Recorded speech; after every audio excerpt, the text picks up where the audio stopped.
Welcome to On-Site Public Media's No Cap Recap, where we tell you what happened. And we don't do no capping.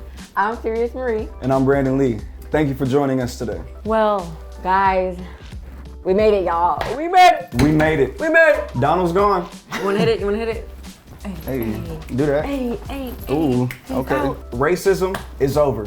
We made it. It's all done. White supremacy, gone. Like it. Your racist uncle, he's not racist anymore. So we found the vaccine for racism. What's that? And it's Joe Biden and Kamala. Oh, it's Joe Biden? Oh, you know? There's no more work to be done. Now there's a woman in the office that looks like me, despite, putting black people in prison. Everything is done. That's basically... You can go back to your regular lives. You don't have to worry about racism anymore. We don't see color. Everybody's colorblind now. Mm-hmm. All the white folks that were alongside us advocating in the streets, go home. Your work here is done. You did it. And to the leftover MAGAs out there, we've been waiting to use some of your favorite lines. This was a free and fair election that we won fair and square. Mm-hmm. So you should move on with your lives and accept that Donald Trump is now no longer your president. It's Joe Biden. It's Joe Biden. Suck it up. Go home. Stop the tears. When you say, oh, that's not my president, I'm sorry, but he is. There's no way around it anymore. As you've loved to say over these past 4 years, if you don't like it, leave. Go ahead. See you. Bye. Deuces. Out of here. Go on. Nah. Hey. Goodbye. Don't worry. It's okay. We just replaced one old white man with another. We swapped out our Big Chief in the vending machine with a cup of Joe. Just screaming. And if you're sitting there saying, oh, I'm still gonna go about my daily life. I'm gonna keep loving my family. I'm gonna be going to work. I'm going to be kind to others. Exactly. This election had no infringement on your rights, your well-being, your safety. Do us all a favor and shut your privileged up. Thank you. Well, and then we have the inauguration where Michelle Obama stole the show because she's amazing. You look good. That maroon ensemble. Put together. Fresh. Well done. Hair laid, makeup, face beat, ensemble, waist snatch. You know what I'm saying? That's a woman. Period. Say that. For my forever first lady. Just your typical inauguration too, with over 25,000 National Guardsmen in attendance and a select dozen of them having to be sent home because of white supremacy ties, but no one saw that coming. What a surprise! What a surprise! It all went pretty well, but it all looked pretty expensive for someone who now owes me $2,000. Better get it together, Joe. I'm waiting. Where's my stimmy at? I need my check. Run the check. Run me my money. And the thing about Donald Trump, most presidents get 2 terms, and Donald got 2 impeachments. Like we said last week, Peach? One more time, because he still don't get it. And this week, in non-performative activism, since posting a black square on Instagram didn't quite put an end to white supremacy, there was a march on Martin Luther King Jr. Day, and guess what they were met with? 12. What a surprise! They were met with a large police presence trying to prevent them from getting onto any highway or heading toward the state capitol. And following the inauguration, there was also a march held demanding a people's agenda, that the new administration be held accountable for everything that they said that they were going to run on, and that they listen to the people. Because Donald Trump, we all know, I don't know if he was ever held accountable, actually. He got impeached twice, but he didn't have to leave the office. The only time I know of Donald Trump being held accountable is when he had to pay Stormy Daniels some money. Because it's true. He had to pay Stormy some money. It's true. When was the last time Donald Trump got held accountable for anything? Woo, probably paying off the porn star. Hey, go ahead, Donald. And this Saturday at noon, there will be a demonstration in support of Patrick Warren Sr., who was killed in Killeen, Texas. You can go to facebook.com/onsitepublicmedia and you can get all your information for the action there. If you're not there, you're square. And this week for our cap of the week, we have Danny Lay.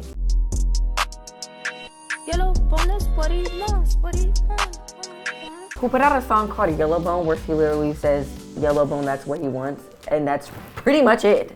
And for those of you who don't know what Yellowbone means, it's essentially a light-skinned woman. With yellow undertones. Yeah. Generally attractive. If you're called a Yellowbone, that's a good thing, but it is also very divisive in its nature. Look, this is the issue. We already have enough divisiveness in the black community.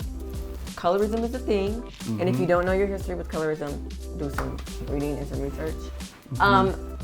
Light-skinned women, we don't need reassurance, okay? If you know what white supremacy is, you know that we don't need reassurance. We didn't need this. I don't think anybody asked for it.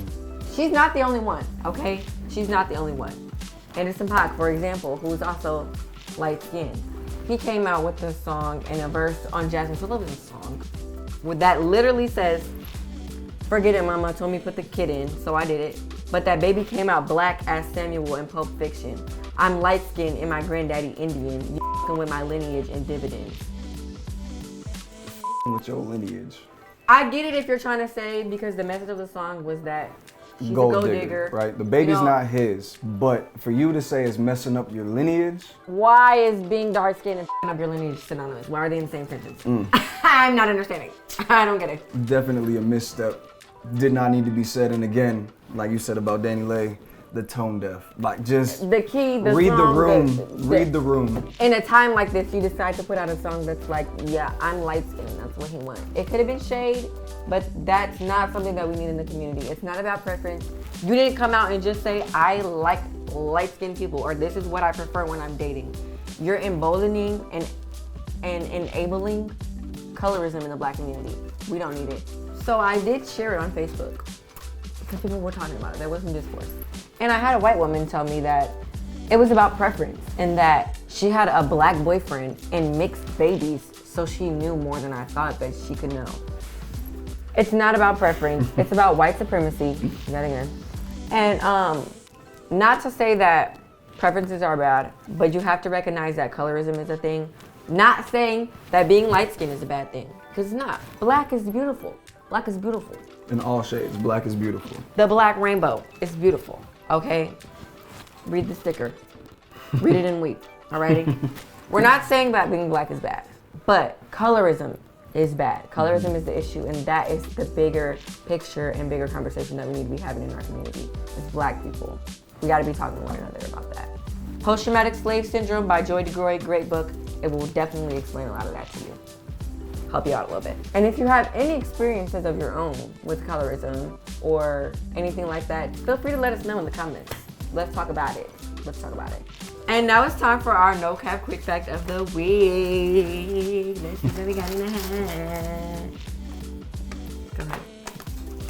Okay, so this week, all of these were inspired by Martin Luther King Jr. as it was MLK Day on Monday. So this one is in reference to his I Have a Dream speech. Everyone knows, everyone loves to quote it, everyone loves to use it. Even the racists. Even the racist. However, there's a line in that speech that isn't as well known.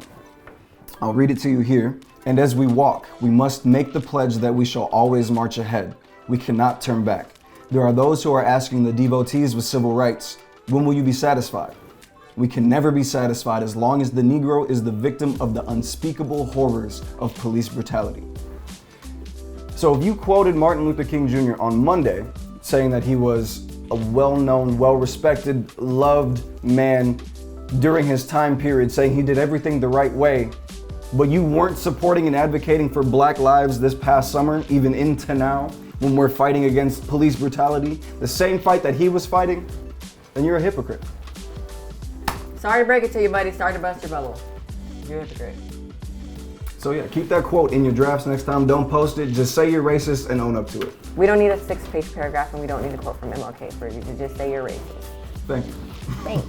And flashback to last week, we want to apologize. We had what looked like it could have been a thin blue line on the back of my laptop. However, we were just trying to cover the Apple logo. Last minute, kind of quick thing that happened, but we just wanted to reaffirm that it is 100% ACAB over here, 12, and moving forward, that's what we're gonna do.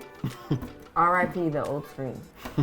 That was an accident. It was our pilot. It was our pilot, Yeah, y'all. don't blame us. Hey, Gotta give us a little bit of we room. still had learning. to work with what we got. We had to make it enough, but we appreciate the criticisms. And if you have any more, definitely Send let them us our know. way. And if there's anything that you want to talk about or want us to talk about, then you can email us at onsitepublicmedia@gmail.com.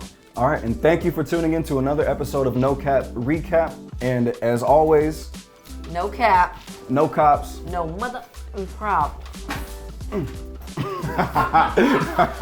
See y'all next week.